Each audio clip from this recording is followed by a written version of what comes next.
Sometimes you get vehicles that are absolutely awesome. Sometimes you get vehicles that are kind of meh. And then you get times where you can only ask yourself what the bear that's running the Guardian Development Department has been smoking to come up with this vehicle. Hello you sexy beasts and welcome back to War Thunder. Today we are taking a look at one of the new vehicles of patch 1.67, the SU-5-1. And I'm saying vehicle with a very generous tone because I can't help but to warn you guys right away that this is not something you want to play for various reasons that we are going to go into. So let me first refer to the holy trinity of tank balancing. Armor, gun, and mobility, right? Well, this thing carries actually a pretty good gun. At rank 1 and battle rating 1.3 it is a 76.2mm gun, which is essentially a very similar version to what you get on the first T-34s, which are of course a much higher battle rating.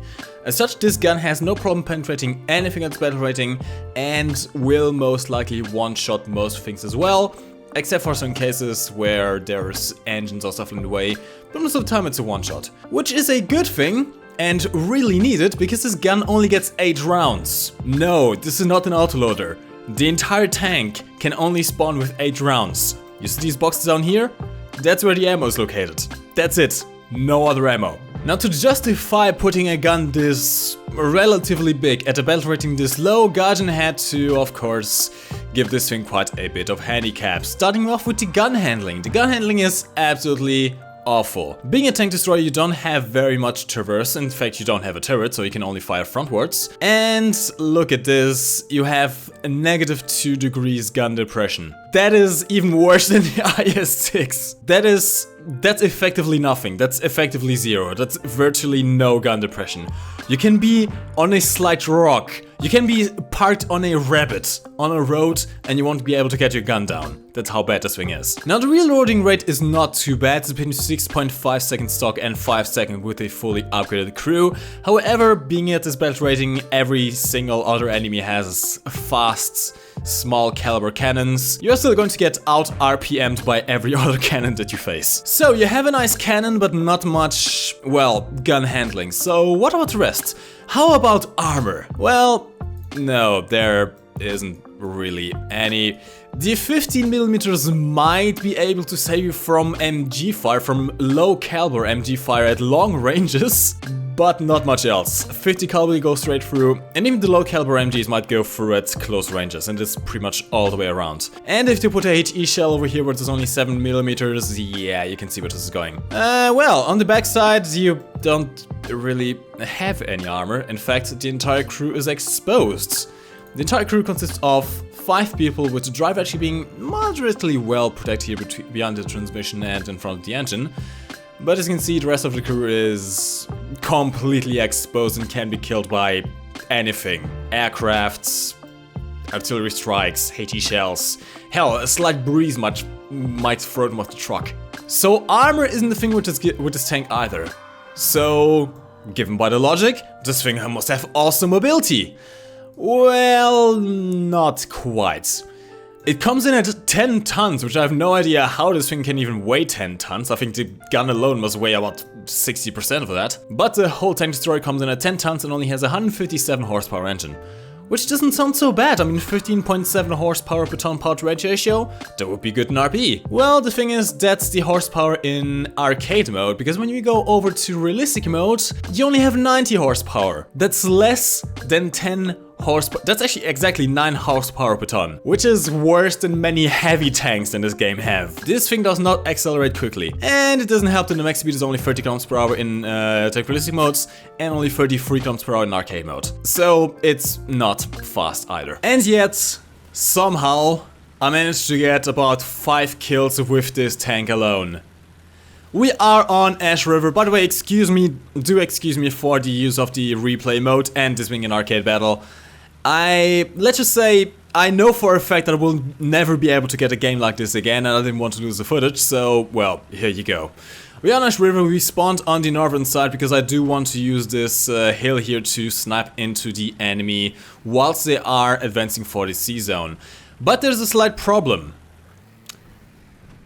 Yeah, Remember what I said about you having virtually no gun depression? I meant it. I couldn't get my gun down, and it was pretty much flat ground. I couldn't get my gun done on the other side of the map. How? Oh my god, how awful this thing.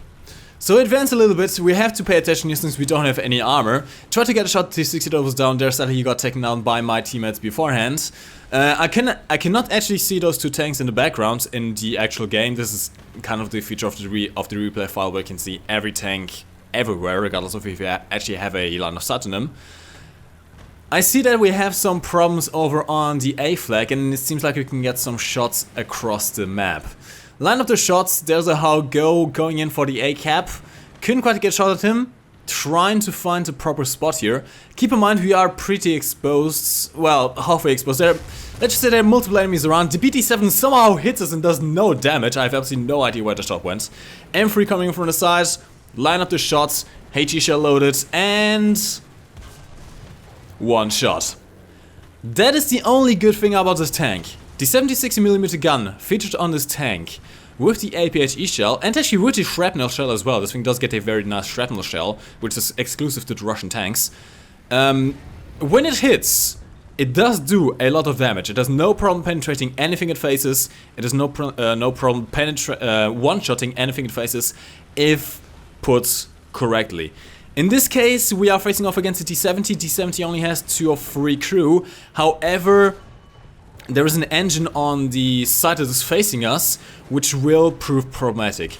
I think the 70 actually only has 2 crew. We take down the commander, which acts as the gunner as well. There's no other turret crew. Trying to go for the driver, but there's an engine in the way and I cannot quite get my shots into the driver.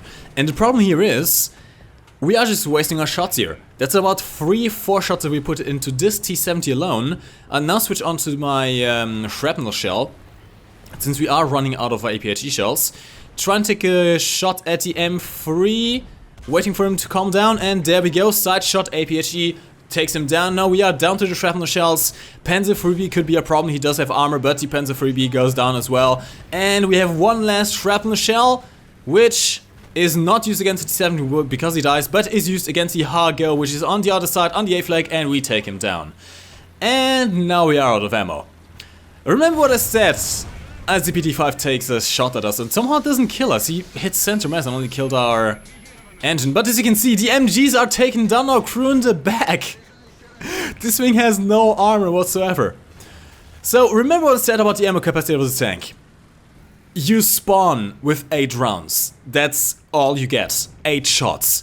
If you're lucky. Unless you hit every single shot and make them explode in every single shot, you're not going to go into any kind of kill streak with this tank, let's just say that. Alternatively, you can always try to go for the capture zone, and this is actually the fun fact. Being that this tank has absolutely no ammo capacity, it literally forces you to play the fucking objective if you want to actually have any success in this thing. Because you will need to go for the capture zone and you will need to stay near the capture zone to be able to rearm on the field. Because otherwise, you simply don't have enough armor. You simply don't have enough ammo. Now once we capture this B zone, the BT-5 is still alive over there. I'm trying to use this rock here as cover. But they are going to take to call in artillery. And artillery is a big issue with this tank. Given that the entire crew in the back is completely exposed, artillery can absolutely destroy you. They don't even have to directly hit you. They can simply shell in a couple of meters away from you, and the HE fragments will destroy you completely. Same thing with aircraft. They can simply crash into you, they can simply, heck, even fire at you with the MGs. If they hit you from behind, that's 4 of your crew dead. Your driver might survive, and you still have a crew replenishment available. You might survive for now, but you can see where the problems of this tank lie. So I'm actually not going to give you any tips on how to play this thing, because the biggest tip I can tell you is if you seriously want to have a tank that's good, that's going to give you consistently good games and that actually allows you to grind, this is not the tank. This is not the tank to play when you are having a bad day, let's just say. Unless, and this is the big one, this is really the main reason of this tank and why I can see this has been introduced in the first place. Unless you like just having fun, just derping around. Playing this tank, you don't take it seriously. You get into this mode where I already know this is not going to be serious for me.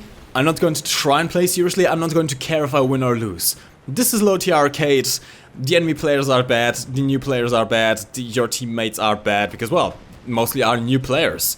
So this is the kind of tank that's not really suitable for new players to learn the game in, but for old players who already have tier 4, tier 5 tanks, to come back, take a step back, take a breather, and just have fun in what is possibly the worst tank destroyer in the game. If not the worst tank in the game. Now, of course, there are arguments with, for example, the M2A2, which only gets a 50 caliber machine gun. But honestly, I would actually prefer the M2A2 because it actually has mobility, and lots of it. The M2A2 is one of the fastest tanks in the game. And the 50 cal can do damage from side or against T-26, for example, which we'll face plenty. There's arguments for the Russian AA truck with the 7.62mm machine guns. But that's not really a tank, that's an AA vehicle, does not really count. So overall, yeah, I'm quite sure this is the worst tank, or tank destroyer at least, in the game. Unless you guys can prove me otherwise, if you have any ideas in the comment section below, do let me know. But I do believe this is the worst tank in the game. Anyways, this is going to be the end of the game. We got about 4 kills with the SU-5-1 itself. The rest has been with the aircraft from, well, arcade mode, crashing into enemy tanks, stuff like that. I'm not proud of myself, I just play for fun. So guys, tell me what you think about this. Absolute a meme gone too far. That's how I can best describe it. This tank is just a meme gone way too far. But hey, maybe you want to play it and just have fun. You know what? I'm actually going to be very impressed if anyone can replicate this kind of game or even get a better game. It is possible if the enemy doesn't shoot at you. But then again, any tank can be good if the enemy doesn't shoot at you. Anyways guys, I'm going to cut this off here. Thank you very much for watching this video. Like if you did, subscribe if you're new around here. And as always, my name is MikeGoesBoom, and thank you very much for watching! You can lift your head up to the sky, take a deeper breath and give it time. You can walk the path among the lines with your shattered frame of mind. Or instead you could always stay. We can wait right here and play until somehow you can